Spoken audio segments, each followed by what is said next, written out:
Shalom, Bapak Ibu Saudara sekalian, puji Tuhan. Senang sekali kita bisa berjumpa lagi dalam program Bible Study online CK7. Saya percaya kita semua dalam keadaan baik-baik, dipelihara oleh Tuhan ya.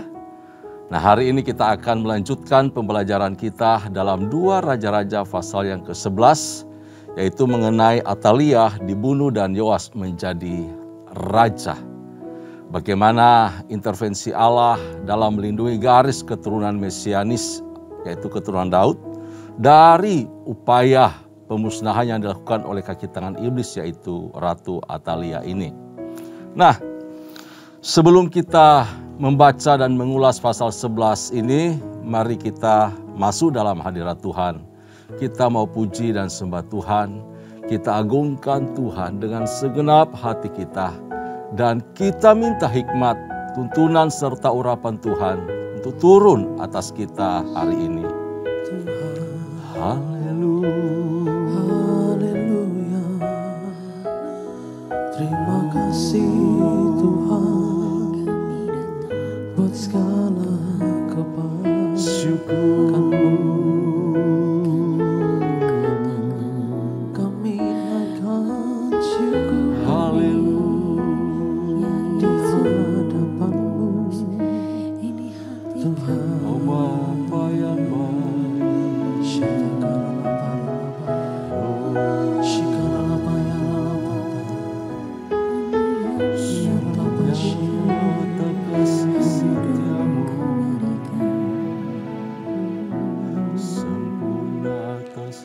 Terima kasih Tuhan untuk kasih setia-Mu yang ku alami dalam hidupku. Terima kasih Yesus untuk kebaikan-Mu sepanjang hidupku. Terima kasih Yesusku buat anugerah yang Kau beri, sebab hari ini Tuhan adakan syukur bagi-Mu.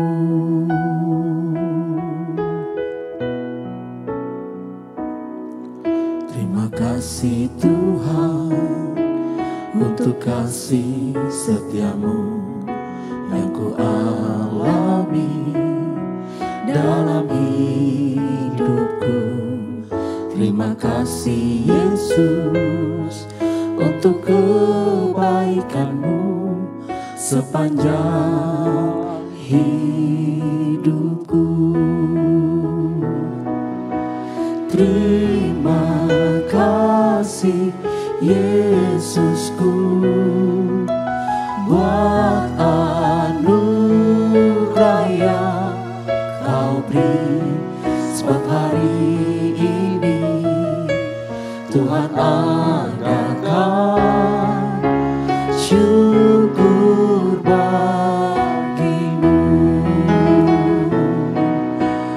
Terima kasih Yesusku buat anugerah yang Kau beri, sebab hari ini Tuhan adakan syukur bagi-Mu.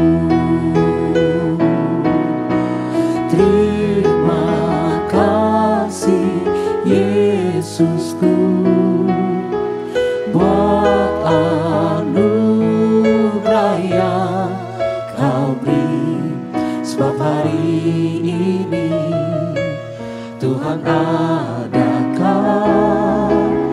syukur bagi-Mu. Terima kasih Yesusku buat anugerah yang Kau beri, sebab hari ini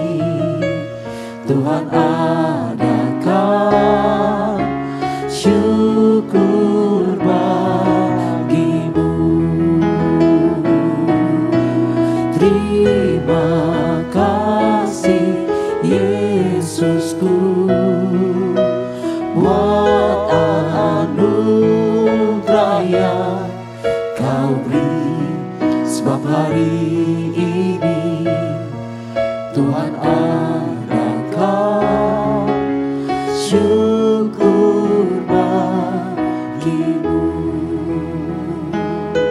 Sebab hari ini Tuhan adakah syukur bagimu. Sebab hari ini Tuhan adakah syukur bagimu.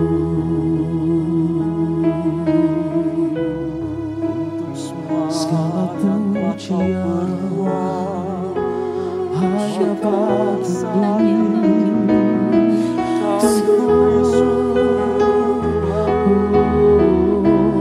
Kau tunjukkan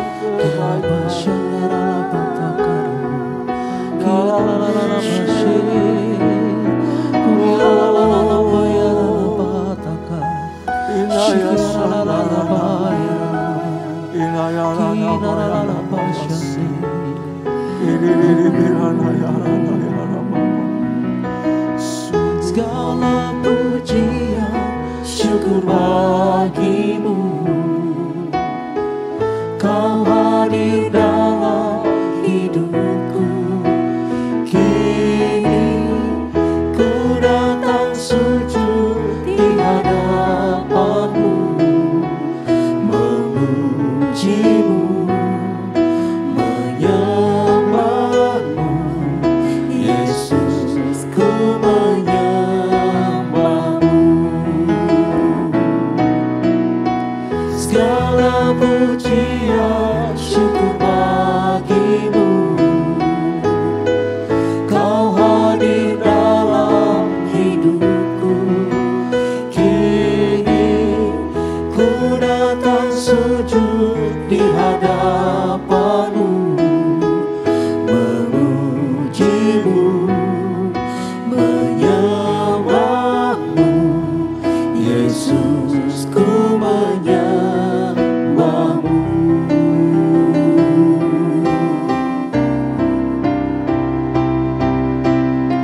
Segala pujian syukur bagimu.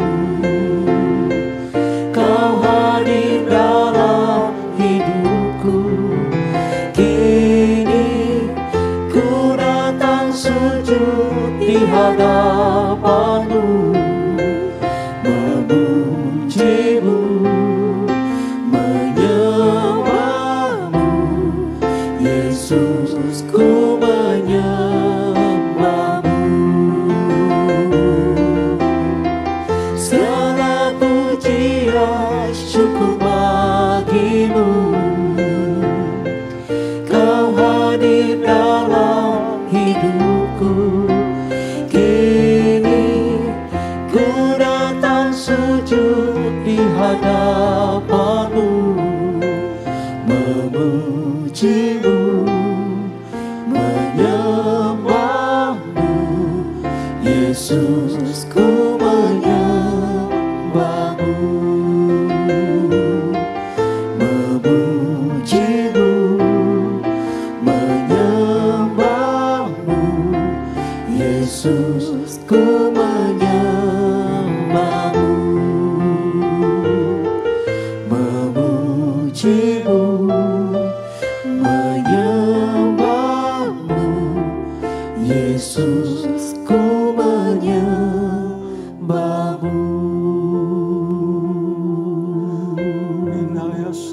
Kami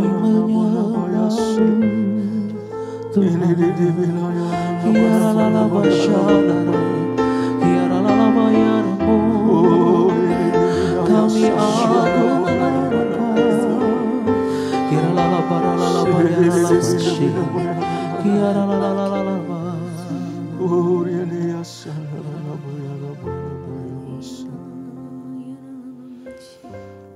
Kami bersyukur untuk hari ini Tuhan. Kami terus memuji menyembah Engkau karena kebaikan-Mu, karena kasih setia-Mu, karena kemurahan-Mu yang terlalu ajaib dalam kehidupan kami. Terpuji-pujilah nama-Mu. Sebentar kami akan belajar dari kebenaran firman-Mu melalui 2 Raja-Raja pasal yang ke-11. Tuhan berbicara kepada kami, Tuhan mengajar kami, membimbing kami, untuk kami bisa melihat kebenaran firman-Mu, sehingga kami bisa hidup di dalamnya dan melakukan kebenaran-Mu. Terpujilah nama-Mu ya Tuhan, demi Kristus Yesus Tuhan. Baik hamba-Mu maupun kami semua, seluruh jemaat Tuhan yang mengikuti Bible Study online CK7 ini, bersama-sama kami dilawat dan diberkati oleh Tuhan lewat pembelajaran firman Tuhan hari ini. Dalam nama Yesus kami bersyukur, kami belajar firman-Mu. Haleluya. Amin, amin, amin, amin. Puji Tuhan. Bapak Ibu kekasih dalam Tuhan, hari ini kita akan belajar dari kebenaran firman Tuhan. Pembelajaran kita terdapat di dalam 2 Raja-Raja pasalnya yang ke-11, ayat pertama sampai ayat yang ke-20, dengan judul Atalia dibunuh dan Yoas menjadi raja.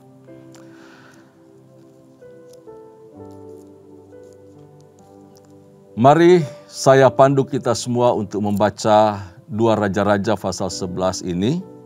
Di Alkitab saya terdapat di dalam halaman 414 ya, 414. Kita akan baca lebih dulu dari ayat pertama sampai ayat yang ketiga. Ya, saya akan pandu dan sebentar kita akan bisa melihat apa saja yang Tuhan nyatakan kepada kita lewat kisah ini. Tentu ada maksud Tuhan, sehingga kita bisa membaca dan belajar bersama-sama.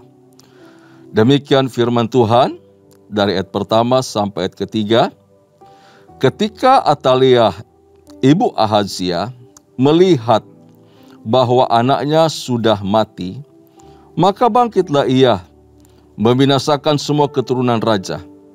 Tetapi Yosebah, anak perempuan Raja Yoram, saudara perempuan Ahazia, mengambil Yoas bin Ahazia, menculik dia dari tengah-tengah anak-anak raja yang hendak dibunuh itu, memasukkan dia dengan inang penyusunya ke dalam gudang tempat tidur dan menyembunyikan dia terhadap Atalia sehingga dia tidak dibunuh. Maka tinggallah dia 6 tahun lamanya bersama-sama perempuan itu dengan bersembunyi di rumah Tuhan, sementara Atalia memerintah negeri.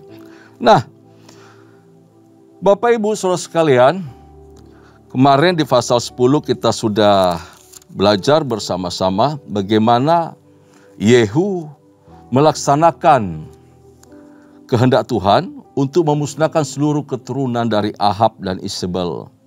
Termasuk di sini adalah anak dari Ratu Atalia yang sedang berkunjung dari Yehuda pergi ke Israel Utara, ke Samaria, menjumpai pamannya di sana ya. Tapi kemudian dibunuh oleh Yehu. Lalu Yehu naik memerintah atas Israel. Setelah mendengar bahwa anaknya yaitu Raja Ahazia di sini dibunuh, maka ibunya yaitu Atalia naik memerintah atas Yehuda, tetapi dengan niat yang sangat jahat. Dia memusnahkan seluruh keturunan raja, cucu-cucunya, Bapak Ibu kasih dalam Tuhan, cucu-cucu. Jadi seluruh anak Ahazia hendak dimusnahkannya. Nah, ketika dia melaksanakan niat jahat tersebut, ada satu anak yang luput dari pemusnahan, yaitu Yoas namanya. Nah, Yoas ini diambil oleh bibinya, yaitu Yosebah, diselamatkan oleh Yosebah bersama inang penyusunya dan disembunyikan di tempat di bait Allah, di rumah Tuhan. Kurang lebih 6 tahun lamanya. Saat itu Yoas berusia 1 tahun. Dalam pasal 11 ini Nanti kita bisa lihat ya, bahwa ada 3 perempuan dengan karakter dan peran yang sangat berbeda. Yaitu yang pertama, Atalia. Atalia ini adalah anak dari Ahab bersama Isabel. Kemudian dinikahkan dengan Yoram, lalu melahirkan Ahazia. Ini suatu tindakan luar biasa, ya, perkawinan silang dari 2 kerajaan dengan pusat pemerintahan yang berbeda, dengan pusat penyembahan juga berbeda. Ada upaya penyatuan Baalisme sebenarnya dari sebelah utara ke selatan. Nah, Bapak Ibu Saudara Tuhan, Atalia ketika memerintah selama 6 tahun itu, dia merupakan satu-satunya penguasa non keturunan dari Daud. Jadi niat Atalia adalah berupaya untuk memusnahkan seluruh keturunan Daud. Garis keturunan Mesianis yang melaluinya Mesias yang dijanjikan melalui keturunan Daud itu harus hadir dalam karya penebusan. Wow, kalau kita memperhatikan sungguh-sungguh ini bukan sekedar story biasa sebenarnya ya. Ini story yang luar biasa. Bagaimana peran iblis dan campur tangan iblis bekerja di belakang layar. Atalia, nama ini punya arti Yahweh menekan atau ditekan oleh Yahweh, ditekan oleh Tuhan. Nah, dia punya ambisi yang tidak kudus. Bahkan selama memerintah Yehuda, dia tidak mau ada saingan, ada penerus dari Yehuda, dari kerajaan Daud, dari dinasti Daud, untuk kemudian menggoyahkan dia. Pernikahan ini dilakukan oleh Yosia dan kemudian bersama Ahab dan Isabel sebenarnya merusak apa yang telah Tuhan tetapkan bagi keturunan Yehuda. Ya, ada upaya menasionalismekan Baalisme di Yehuda. Lalu Atalia setelah menikah dengan Yoram, dia menyeret suaminya, mempengaruhi suaminya untuk berdosa di hadapan Tuhan, untuk menyembah Baal. Kemudian setelah diberikan anak, dia mendidik Ahazia anaknya, putra mahkota. Yang tersisa satu-satunya, karena pada masa Yoram, Allah menggerakkan orang Arab kemudian menghancurkan seluruh keturunan raja. Disisakan Ahazia supaya bisa memerintah atas Yehuda. Nah, ternyata anaknya dipengaruhi untuk juga melakukan apa yang jahat di mata Tuhan, yang kemudian dibunuh oleh Yehu. Nah, Atalia ini licik sekali. Tahu anaknya, satu-satunya keturunan Yehuda yang tersisa yang mampu berkuasa dibunuh, dia habiskan semua keturunan dari Raja Daud. Anak-anak dari Ahazia, cucu-cucunya sendiri. Waduh, bengis sekali Bapak Ibu salam Tuhan. Bapak Ibu bisa bayangkan ada seorang nenek yang memusnahkan, membunuh semua cucu-cucunya. Itu mengerikan sekali. Ya. Dia berupaya untuk menghapuskan jejak janji Tuhan di tengah-tengah kehidupan masyarakat Yehuda. Dia berupaya untuk menentang rencana Allah untuk karya penebusan umat manusia. Sebab apa? Tuhan telah berjanji bahwa hanya lewat keturunan Daud saja dia menegakkan kerajaannya. Dia mau menegakkan garis keturunan Daud untuk menghadirkan Mesias dalam rangka karya penebusan umat manusia dari kebinasaan, dari dosa.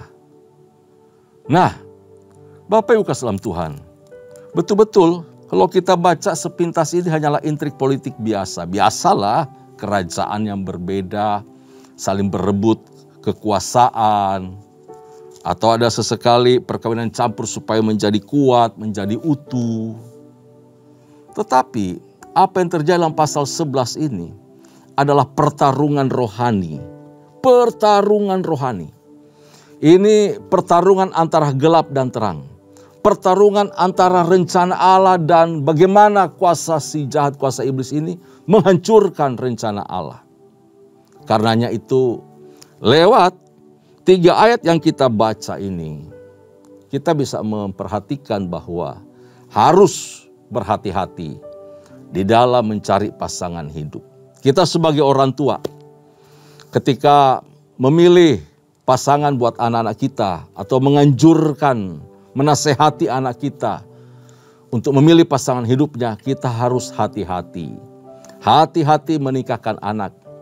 Jangan hanya melihat fisik. Jangan hanya mencari dan menilai materi. Kalau dengan si A, masa depanmu akan lebih bagus karena dia posisinya demikian-demikian, sudah tinggi, sudah mapan. Tetapi kita tidak menilai, tidak melihat dari sisi yang lain. Seperti kerohaniannya, takut hormat gak sama Tuhan. Ya, rajin, bekerja, punya posisi itu baik. Tetapi alangkah baiknya menempatkan nilai rohani lebih dahulu daripada segi jasmani lainnya. Saya percaya bahwa orang-orang yang mengasihi Tuhan, orang-orang yang takut akan Tuhan, orang-orang yang mementingkan kepentingan Allah akan dipelihara oleh Tuhan. Hidupnya akan dituntun dan diberkati oleh Tuhan. Masa depannya adalah masa depan yang penuh dengan harapan. Karena itu sekali lagi, mari jangan sembarang menikahkan anak-anak kita. Itu satu orang bernama Atalia. Begitu jahat, begitu bengis. Sekarang kita lihat perempuan kedua. Muncul nama Yoseba. Yoseba adalah saudari dari Ahazia. Namun berbeda ibu tentu. Istri dari Imam Yoyadah, disebutkan tadi nama dari suaminya Yoyadah. Yoseba adalah bibi dari Yoas. Istri dari Imam besar Yoyadah. Dia dengan berani mengambil resiko untuk menyelamatkan Yoas dan inang penyusunya. Lalu menyembunyikan mereka selama 6 tahun di bait Allah. Ini perempuan luar biasa. Perempuan yang mempertaruhkan nyawanya, mempertaruhkan hidupnya, mengingat kebengisan dari Atalia itu. Wow, ya memang tidak diketahui oleh siapa-siapa. Dirahasiakan betul. Ini butuh pengorbanan, pertaruhan yang sangat luar biasa. Tapi tindakan iman mengingat bahwa tinggal satu ini garis keturunan Mesias. Saya percaya Allah campur tangan di sana. Sebab apa? Kalau tidak, bubar rencana Tuhan. Ya, tapi saya percaya sungguh-sungguh bahwa rencana Tuhan itu tidak pernah gagal. Tuhan tidak pernah lalai. Di waktu yang tepat, di saat yang tepat, Yoseba muncul dengan penuh keberanian menyelamatkan Yoas. Jadi, tahu firman dia, tahu kebenaran dia, namun dia bertindak dengan tegas, dengan luar biasa dan penuh pengorbanan. Disupport dengan suami yang takut akan Tuhan, menghormati Tuhan dengan luar biasa. Dengan demikian apa yang dilakukan oleh Yoseba, dia memelihara keturunan Daud yang darinya Mesias akan lahir. Puji Tuhan. Tapi yang ketiga, ada perempuan yang ketiga disebutkan, yaitu inang penyusunya, tanpa disebutkan nama di sini. Tidak disebutkan namanya. Tapi kita tahu kalau dia sampai diselamatkan sedemikian rupa, tidak buka mulut, tidak membuka rahasia, dan penuh keberanian. Jadi dia juga punya pengorbanan hebat. Seorang yang jujur, seorang yang baik hati, tidak berkhianat, takut akan Tuhan tentu saja.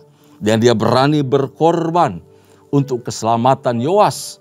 Kalau dia tahu bahwa ini berbahaya atas nyawanya dan dia penuh ketakutan, dia pasti keluar-keluar, ceritakan atau lapor ke siapa saja. Tetapi dia orang jujur, orang baik hati. Dan dia juga orang yang tidak mata duitan loh Bapak Ibu Salam Tuhan. Dia kalau bocorkan, dia minta sesuatu upah kepada Atalia. Oh, dia dapat banyak itu. Lalu kemudian dia serahkan Yoas kepada Atalia. Selesailah keturunan dari Daud. Tetapi perempuan ini adalah perempuan yang baik. Perempuan jujur dan mengasihi Tuhan. Walaupun namanya tidak disebutkan, tetapi dia punya peran besar untuk menyelamatkan Yoas, menyembunyikan Yoas sampai waktunya genap untuk bisa diperkenalkan. Kita telah belajar mengenai Dua putri raja dengan karakter yang berbeda dan inang penyusu dari Yoas yang tetap setia. Pertanyaannya, generasi dengan karakter seperti apa yang akan kita bangun dalam keturunan kita sementara kita jalani hidup ini? Apakah generasi penghancur, generasi pemusnah, generasi yang tidak takut akan Tuhan, atau generasi penolong, generasi yang mengejar perkenanan Tuhan, generasi yang mengasihi Allah, generasi yang pemberani hidup di tengah tantangan pergumulan, di tengah aniaya, di tengah berbagai hal yang berupaya menyeret mereka kepada dosa, tetapi mereka tetap menjaga integritas sebagai umat-umat kesayangan Tuhan. Semua itu tergantung dari seberapa dekat relasi yang kita bangun dengan Tuhan. Bapak Ibu, sebagai orang tua, kita tidak bisa berbuat banyak untuk mendidik menasihati anak kita. Tidak punya cukup kemampuan yang luar biasa. Berlomba dengan tantangan zaman, dengan bujuk rayu dunia, daya tarik dunia begitu kuat. Kalau kita tidak punya hubungan baik dengan Tuhan, kita tidak membangun relasi yang indah dengan Tuhan, generasi-generasi di bawah kita, anak-anak kita, keturunan kita, menjadi orang-orang yang sulit diatur, sulit dibentuk, sulit untuk mengandalkan Tuhan, sulit untuk mengenal bahkan hormat akan Tuhan. Bila kita ingin membangun suatu generasi yang takut akan Tuhan, sekaranglah saatnya. Saat inilah waktunya untuk kita sungguh-sungguh mengejar perkenanan Tuhan, menanamkan hati yang takut akan Tuhan. Pikiran, hati, perasaan kita bangun untuk mengejar perkenanan Tuhan.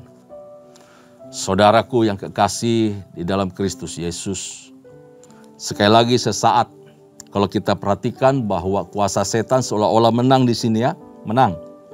Tetapi rencana Allah yang kekal di dalam karya penebusan melalui Mesias tidak pernah gagal. Amin.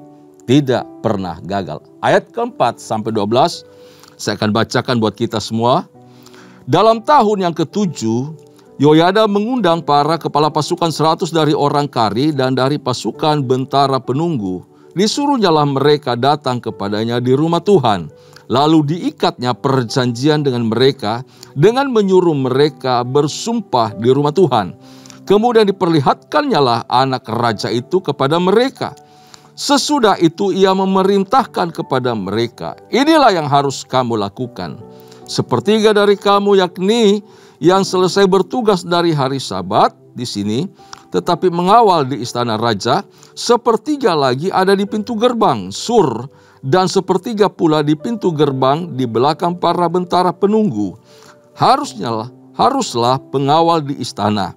Dan kedua regu daripada kamu, yakni semua orang yang bertugas di sini pada hari Sabat dan mengawal di rumah Tuhan, haruslah mengelilingi raja dari segala penjuru, masing-masing dengan senjatanya di tangannya, dan siapa yang mendatangi barisan haruslah mati dibunuh. Dan baiklah kamu menyertai raja setiap kali ia keluar atau masuk. Sampai ayat 8 dulu, Bapak Ibu salam Tuhan. Di sini Yoyada kemudian memanggil ada 5 kepala pasukan 100 dipanggil. Dan kemudian diberitahu mereka buat sumpah lebih dahulu, lalu diperkenalkanlah keturunan dari Raja Ahazia. Yang tersisa adalah Yoas itu, yang saat itu berusia 7 tahun. Bapak Ibu salam Tuhan, ketika mereka buat kesepakatan, lalu mereka berjanji, mereka mengangkat sumpah di rumah Tuhan. Pasti isi sumpahnya adalah bahwa mereka akan berlaku setia. Ya, berlaku setia. Karena kegembiraan, sukacita yang Tuhan taruh di hati mereka mendengar bahwa ada keturunan raja yang tersisa. Jadi para kepala pasukan ini merespon dengan baik. Kemudian Yoyada mengatur bagaimana cara perlindungan terhadap Yoas. Dibuat berlapis-lapis, Bapak Ibu Salam Tuhan. Baik pengawalan di istana maupun juga pengawalan di rumah Tuhan, di bait Allah ini. Dibuat pengawalan yang luar biasa. Yang paling terakhir adalah para imam. Di depan rakyat lalu pasukan-pasukan. Kemudian terakhir para imam di sekitar atau di sekeliling dari Yoas. Nah, Imam Yoyada sangat prihatin dengan kerohanian Yehuda yang semakin terperosot di dalam penyembahan berhala, Bapak Ibu Salam Tuhan. Ia membulatkan tekad. Ini timingnya, genap usia 7 tahun. Bahwa kekejian Atalia harus dihentikan. Dan kemudian dia menyusun strategi yang luar biasa, disebut revolusi, melawan rezim Atalia. Nah, saya bangga dengan bagian ini. Senang dengan tindakan dari Yoyada. Kenapa? Kita bisa melihat bahwa di tengah-tengah kefasikan, kejahatan Atalia yang begitu meroket untuk membuat Yehuda jadi pusat penyembahan berhala kedua setelah sebelah utara Samaria, Yehuda sudah mulai terancam, kemerosotan rohaninya makin jauh, kesenangan masyarakat sudah kepada berhala bukan lagi kepada Tuhan. Tetapi di tengah keadaan yang sangat suram itu, kemerosotan rohani yang sangat dalam itu, Tuhan bangkitkan satu orang yang peduli dengan kerohanian masyarakat Yehuda. Yang peduli dengan keselamatan dari bangsa Yehuda. Yang peduli dengan hadirnya seorang keturunan dari Mesias ini, yaitu Yoas. Yang bisa membawa kembali Yehuda kepada jalur yang benar, membawa pertobatan bagi masyarakat Yehuda. Ya. Jadi Tuhan selalu membangkitkan satu pribadi, satu orang menjadi penawar terhadap dosa yang muncul begitu kuat. Kalau tidak, waduh, rusak satu negeri, satu bangsa. Dan saya percaya sekalipun dia seorang diri saja, Tuhan bersama dia. Karena dia bergerak di dalam rencana Tuhan.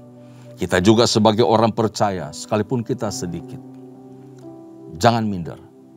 Sebab apa? Tuhan beserta dengan kita. Di tengah-tengah dosa yang semakin kuat itu, cahaya kemuliaan dari umat Tuhan harus tetap menyala, terpancar, menjadi berkat bagi negeri ini. Itu menjadi penawar. Kesalehan kita menjadi penawar terhadap kekejaman dosa, kelamnya kejahatan, gelapnya dosa yang menguasai manusia. Nah, kita lanjutkan Bapak Ibu Salam Tuhan. Di sini dikatakan ada seorang bernama Yoyada. Ya, Yoyada sebagai imam besar, dia tentu saja teguh memegang janji Tuhan. Apa yang dilakukannya ini patut diberi hormat, patut dipuji. Dan Bapak Ibu Salam Tuhan, di masa tuanya Yoyada, dia mencapai usia 130 tahun. Di teks lainnya mengatakan dia usur, lanjut usia sampai 130 tahun. Lalu dia dimakamkan di samping makam Raja Yehuda. Wow, satu-satunya imam yang pemakamannya ditaruh di pemakaman Raja Yehuda. Cuma Yoyada. Karena apa? Jasanya yang begitu besar. Tuhan memperhatikan orang-orang yang bertaruh nyawa, orang-orang berdedikasi, orang-orang yang betul-betul mempersembahkan hidupnya buat Tuhan. Strategi Yoyada ini membuahkan hasil. Ayat 12 sampai 20 kita akan baca lagi. 12 sampai 20. Sesudah itu Yoyada membawa anak raja itu keluar, mengenakan jejamang kepadanya dan memberikan hukum Allah kepadanya. Mereka menobatkan dia menjadi raja serta mengurapinya, dan sambil bertepuk tangan berserulah mereka, "Hiduplah raja!" Ketika Atalia mendengar suara bentara-bentara penunggu dan rakyat, pergilah ia mendapatkan rakyat itu ke dalam rumah Tuhan. Lalu dilihatlah raja berdiri dekat tiang menurut kebiasaan, sedang para pemimpin dengan para pemegang nafiri ada dekat raja, dan seluruh rakyat menegrit bersukacita sambil meniup nafiri. Maka Atalia mengoyakkan pakaiannya sambil berseru, "Khianat, khianat." Dia berteriak, "Khianat, khianat," Bapak Ibu sekalian Tuhan. Padahal dialah pengkhianat sesungguhnya. Dia bukan keturunan dari kaum Yehuda, tapi kemudian dia memusnahkan seluruh garis keturunan Daud kecuali Yoas, ia diselamatkan oleh bibinya. Tetapi Imam Yoyada memerintahkan para kepala pasukan 100, yakni orang-orang yang mengepalai tentara katanya kepada mereka, "Bawalah dia keluar dari barisan.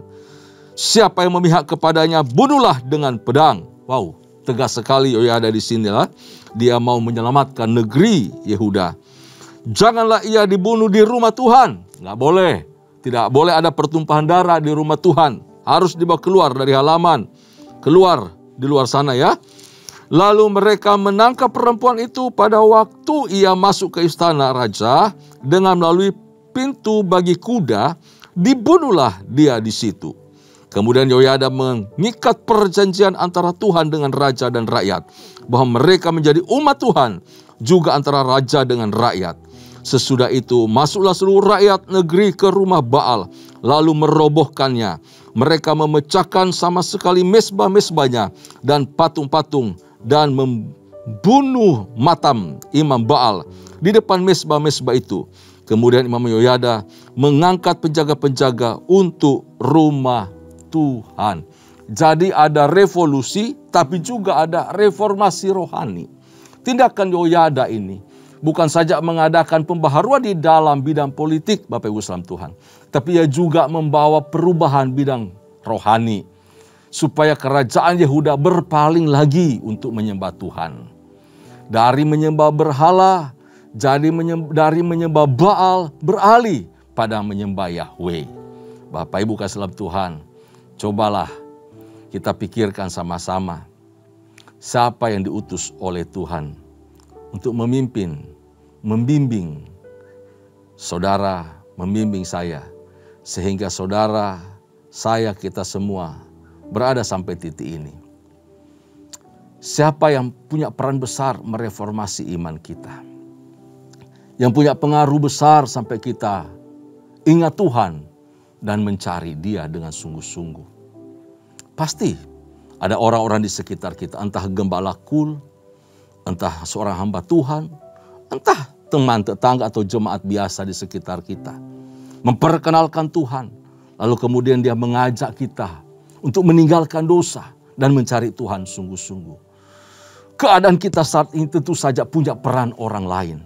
Mari hormati, hargai mereka. Ada mentor, ada guru sekolah minggu, siapa saja orang itu, hormati mereka, hargai mereka, yang membuat perubahan besar di dalam kehidupan kita. Yoyada adalah seorang mentor, Yoyada seorang guru bagi bangsa Yehuda.